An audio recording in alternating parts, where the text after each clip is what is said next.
Done with the Yellowstone spinoffs? This new casting choice will change your mind.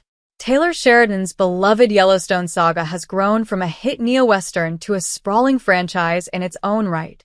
It's already had two prequels, 1883 and 1923, with a whole slew of other franchise extensions in the works, including the next one, the Madison.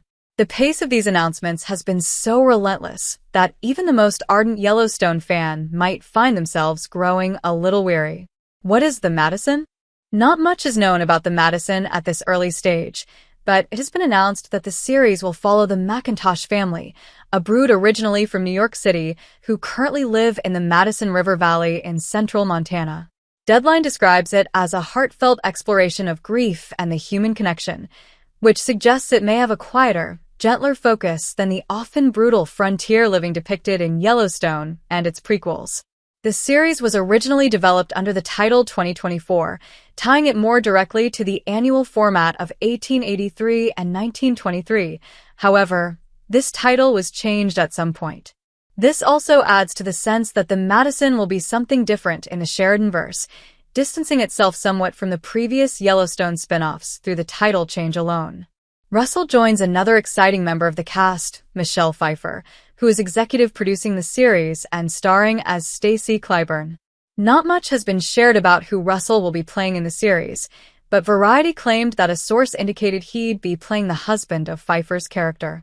If that turns out to be true, their pairing alone may make the series worth watching.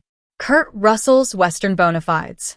Russell is a very versatile actor who feels right at home in any number of genres, from his early breakout as tough-as-nails action anti-hero Snake Plissken in John Carpenter's Escape from New York to his role as Peter Quill's godlike father Ego in Marvel's Guardians of the Galaxy Volume 2.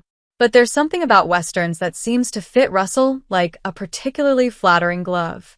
Perhaps it's his skill at growing impressive facial hair, which he showcased in 1993's Tombstone, 2015's The Hateful Eight, and Bone Tomahawk. Or maybe it's his general mix of gravitas and warmth that makes him such a strong choice for lawmen.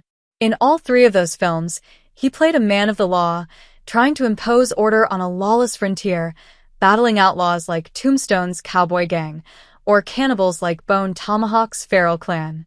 It's not yet known what kind of Western figure Russell will play in the Madison, which, unlike his other forays in the genre, is set in the present day.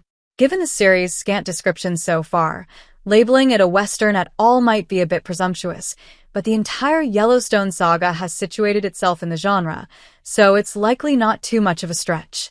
Russell's always been as much of a character actor as a movie star, working with unique auteurs like Carpenter, Quentin Tarantino, and Craig Zahler.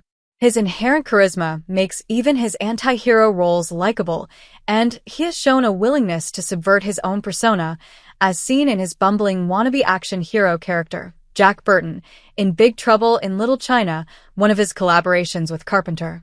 He's an actor who consistently delivers great performances regardless of the size of the role or the genre, and there's plenty of reason to be excited about the idea of him bringing his undeniable screen presence to Taylor Sheridan's world.